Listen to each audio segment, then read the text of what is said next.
नमस्कार दोस्तों, how are you? कैसे हो आप सभी? आशा करता हूँ कि आप सभी खुश होंगे, खुशहाल होंगे और आप अपनी ज़िंदगी में बहुत अच्छा कर रहे होंगे। दोस्तों, आज हम एक ऐसे व्यक्ति से आप सभी का परिचय करवाने जा रहे हैं, जो कि बचपन से ही बिज़नेस माइंडसेट के साथ काम करते आए हैं और इनको हर जगह जहाँ पे भी चीज़ों को देखते हैं, तो एक बिज़नेस आइडिया के साथ देखते हैं और इन्होंने आज जो है एक अपना स्टार्टअप बड़ा स्टार्ट कर लिया है और एक अपडेटेड फॉर्म ऑफ लाइफ इन्होंने पाया है, क्योंकि आप सभी जानते हो कि गवर्नमेंट जॉब लेना बहुत मुश्किल होता है इस टाइम पे, जहाँ पे इतनी सारी पॉपुलेशन है। चाहे हम सेंट्रल गवर्नमेंट की बात करें, चाहे हम स्टेट गवर्नमेंट की बात करें, वैकेंसी जो रहती है बहुत कम ही होती है। इस कंडीशन में हर एक फैमिली में जो लोग होते हैं, मेंबर होते हैं, उनके ऊपर बहुत सारी जिम्मेदारी होती है। उनके ऊपर आजीविका कैसे वो चलाए, तो उसके लिए बड़ी जिम्मेदारी होती है। तो इस कंडीशन में हर कोई व्यक्ति जॉब नहीं ले सकता है, तो कहीं ना कहीं बिजनेस का जो रोल है बहुत ज़्यादा है। तो आइए हम उनसे बात करेंगे, उनके साथ इंटरेक्ट करेंगे, उनके माइंड सेट को जानेंगे कि किस तरीके से उनने अपडेट किया है अपने आप को, और पहले क्या थे और आज क्या है, और आने वाले टाइम में वो क्या चाहते हैं अपनी लाइफ में। तो मैं स्वागत करना चाहूँगा नरेश कुशवाहा जी का। नरेश कुशवाहा जी, नमस्कार। जी जी। तो आप सभी के लिए नमस्कार। मेरा नाम है नरेश कुशवाहा जी। तो ये है मेरे बड़े ब्रदर्स। तो आपके लिए हम बता दें कि मैं एक बिज़नेस अभी फ़िलहाल में बिज़नेस ही कर रहा हूँ। मतलब बिज़नेस मैंने माइंड सेट पहले से ही कर लिया था कि मुझे, जब मैं शायद 6 क्लास में पढ़ता था, 7वीं क्लास में, तब से मैंने सोच लिया था कि मुझे भाई बिज़नेस ही करना है। क्योंकि मैं लोगों के लिए देख रहा था, बहुत सारे लोग ऐसे थे जो कि बिजनेस में कहीं से नीचे से उठकर बहुत आगे तक पहुंच गए हैं। और मेरी घर की स्थिति, जो आर्थिक स्थिति थी, वो ठीक नहीं थी। मतलब मैं मिडिल क्लास से भी नीचे का था। ऐसी मेरी घर की स्थिति थी कि मैं अपने जो स्कूल की जो फीस है, या फिर जो स्कूल की ज़रूरतें हैं, जो स्कूल के लिए चाहिए थी, किताब बुक बैग है, उसके लिए मैं उतना सक्षम नहीं था, ना मेरे घर वाले। तो मैंने पहले से ही माइंड सेट कर लिया था कि मुझे इतना बस पढ़ाई करना है, इतना काबिल बनना है, मतलब कि बहुत बड़ा। और पढ़ाई मुझे वहाँ तक करना है जहाँ तक मेरी ज़रूरत है।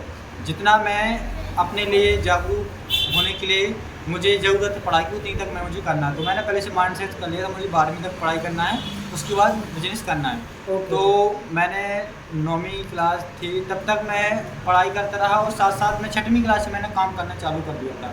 तो जो मैं क्या करता था, महीने 2 महीने में 2-3 दिन 4 दिन काम करने चला जाता था। तो उससे मेरे जो स्कूल की जो खर्चा वगैरह थे वो सब मेंटेनेंस हो जाते थे, कपड़ा वगैरह रहते थे, सब कुछ मेरे। उसके बाद मैंने 9वीं क्लास में पैसे की ज़्यादा ज़रूरत पड़ती है स्कूल पढ़ने, बुक वुक्स लेने में, ये वो। तो मैंने क्या किया, मैं अब महीने में मैं 5 बार काम करने, 5 दिन 6 दिन काम करने जाने लगा था। तो वैसे ही मैंने माइंड सेट किया कि भाई मुझे तो बड़ा तो कुछ करना है, बिज़नेस करना है। मेरे पास पैसे इतने हैं नहीं कि मैं बड़ी कोचिंग ले सकूँ, पढ़ाई कर सकूँ। मेरे पास इतने पैसे नहीं थे। मेरी घर की स्थिति मैंने देखी तो उतनी सही नहीं थी कि मैं ज़्यादा पढ़ाई कर सकूँ, नौकरी का सपना देख सकूँ। लेकिन मैंने पहले से माइंड सेट कर लिया था भाई कि बिज़नेस ही करना है, क्योंकि बिज़नेस जैसा कुछ व्यापार या फिर नौकरी नहीं है।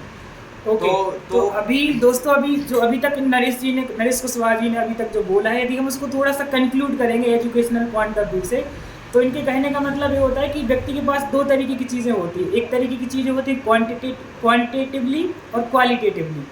तो क्वांटिटेटिवली मतलब क्वांटिटी में आपके पास कितना है, मतलब क्वांटिटी आप सभी जानते होंगे कि यदि आपके पास बहुत सारा है, लेकिन यदि उसका यूटिलाइजेशन नहीं है, उसका प्रॉपर यूज नहीं आप कर पा रहे हैं, या फंक्शनल नहीं है, तो उसका कोई मतलब नहीं। आपके पास लाखों करोड़ों रुपए हैं, लेकिन आप उसका प्रॉपर यूटिलाइजेशन नहीं करना चाहते, करना नहीं जानते, तो उसका कोई मतलब नहीं।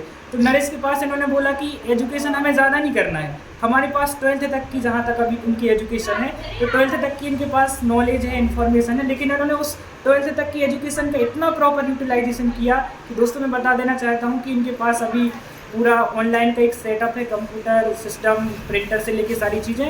और इसके अलावा इनकी एक ऑनलाइन जो है यूनियन बैंक भी है, तो जिन पे यहाँ पे काम करते हैं, बहुत सारे ट्रांजेक्शन होते हैं। दोस्तों आप सभी को पता होगा कि transaction central government, state government की बहुत सारी देखते हैं आप ट्रांजेक्शन होते हैं। डिजिटल इंडिया बन गया है, तो बहुत सारी स्कीम होती है गवर्नमेंट की जहाँ पे वो काम करते हैं।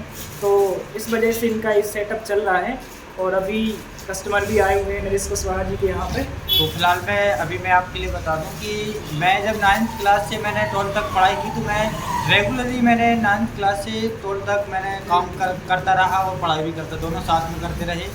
और कोचिंग वगैरह वैसी मैंने ज़्यादा कुछ की नहीं है। 9th से मैंने 2-4 महीने गया था, 10th में भी इतना ही मतलब रेगुलर हर साल मैंने 2-3 महीने पढ़ाई थी, क्योंकि मेरी अर्थव्यवस्था वैसी नहीं थी, घर की स्थिति। तो उसके बाद मैंने क्या किया कि जब मैं 11वीं में पढ़ता था तब मैं एक दुकान पर काम करता था। तो वहाँ एक बंदे ने मुझे बताया कि यूट्यूब से ऐसी कमाई कर सकते। तो मैंने क्या किया कि यूट्यूब चैनल बनाया था 2021 में शायद, या 2019 में बनाया था।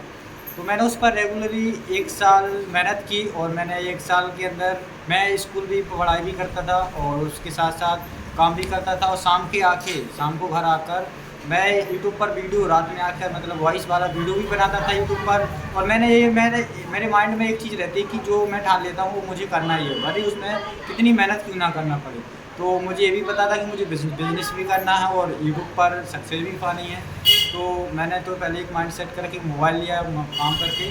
उसके बाद मैंने क्या किया कि पढ़ाई करते करते मैं काम भी करता रहा, यूट्यूब पर वीडियो बनाता रहा। मैंने इतनी की कि मेरा महज 1 साल के पहले ही मेरा यूट्यूब चैनल मोनेटाइज हो गया था। उससे मैंने अर्निंग की, और उसी अर्निंग से मैंने अपनी 12th पास की। उसी अर्निंग से, जो मेरी यूट्यूब की अर्निंग थी, उसी मेरी यूट्यूब की अर्निंग से मैंने अपना जो सेटअप था बिजनेस का, वो सेटअप किया। और मैं आपको ये बता दूं कि मैंने घर से 1 रुपये भी नहीं लिए, सिर्फ मैंने अपनी मेहनत। ये चीज़ आप माइंड से निकाल दीजिए कि मेरे पास पैसे नहीं बिजनेस करने के लिए, मेरे घर वाले मुझे सपोर्ट नहीं कर रहे, मुझे किसी का साथ नहीं मिला। इसकी कोई ज़रूरत नहीं, मैं अकेला बंदा हूँ, मुझे किसी ने साथ नहीं दिया, मेरा साथ किसी ने दिया। मैं अकेला आज यहाँ पर पहुँचा हूँ और आगे चल के बहुत आगे जाऊँगा। मुझे इतना अपने ऊपर विश्वास है, मेरी मेहनत है। इसलिए आप सभी से मैं यही कहना चाहूँगा कि आप जैसी आपकी परिस्थिति हो, वो जिस चीज़ में आपका माइंड काम करता हो, यदि आप पहले से सोचते हैं कि मुझे बिज़नेस करना है तो आप बिज़नेस पर फोकस करें। यदि आप पढ़ाई में उतना ज़्यादा वो इंटरेस्ट रखते हैं तो आप पढ़ाई पर फोकस कीजिए। यदि आप खेल पर इंटरेस्ट रखते हैं तो आप खेल पर अपना फोकस कीजिए। तो जैसे ही आप जिस चीज़ में आपका इंटरेस्ट हो वैसे आप कीजिए। तो थोड़ा मैं अपना काम कर लेता हूँ, अगली वीडियो में आपसे मैं फिर मिलता हूँ।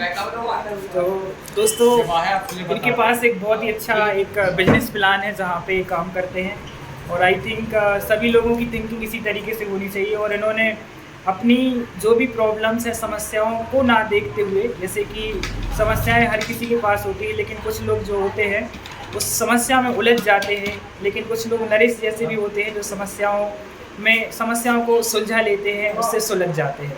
तो हमारे लिए समस्या पे काम नहीं करना है, सॉल्यूशन पे काम करना है कि सबके पास समस्याएं होती हैं, प्रॉब्लम्स होती हैं, लेकिन उन प्रॉब्लम का सॉल्यूशन क्या हो सकता है, जहाँ पे हम जितना भी हमने एक्सपीरियंस किया है, जो नॉलेज है, क्वालिटी, उसके बेस पे हम कैसे उन समस्याओं का समाधान कर सकते हैं। तो उस पर आई थिंक हमें सबको काम करने की ज़रूरत है। जिस तरीके से एक सबसे अच्छा एग्जाम्पल है हमारे लिए और सबके लिए, इन्होंने एक ग्राउंड लेवल से चीज़ों को स्टार्ट किया था और आज एक अपडेटेड फॉर्म ऑफ लाइफ है। इनके पास एक बिजनेस प्लान है जहाँ पे काम कर रहे हैं, और इन्होंने आगे भी बहुत सारी चीज़ें प्लान की हैं कि जहाँ पे ये आगे भी और कुछ इस बिज़नेस को बढ़ाना चाहते हैं, अपने माइंड के थ्रू, अपनी नॉलेज के थ्रू, दूसरों को आइडिया देकर उनसे भी वो अर्निंग करना चाहते हैं। तो आई थिंक व्यक्ति के पास यही होना चाहिए कि क्वालिटेटिव चीज़ें होना चाहिए। क्वांटिटेटिव तो सबके पास होती हैं, अमाउंट में कितना हो वो मैटर नहीं करता है, क्वालिटी में आपके पास कितना हो वो मैटर करता है कि आपका वो नॉलेज जो आप लाइफ से रिलेट कर सकते हो, आपके बिहेवियर में इम्प्लीमेंट कर सकते हो और फिर अपनी लाइफ में चेंजेस ला सकते हो। आई थिंक वो चीज़ सबसे ज़्यादा इम्पोर्टेंट होती है। तो इनके साथ दोबारा से फिर हम इंटरेक्ट करेंगे, और यही कि और बहुत सारी चीज़ें भी इसमें रहती है, जहाँ पे इनका जो बिजनेस प्लान है वो आगे बढ़ रहा है। गवर्नमेंट की बहुत सारी स्कीम, जैसा कि हम पहले ही चर्चा कर चुके हैं। तो thank you so much, wish you very all the best. मिलेंगे फिर इनके साथ एक नए एपिसोड के साथ, तब तक के लिए नमस्कार, थैंक यू सो मच।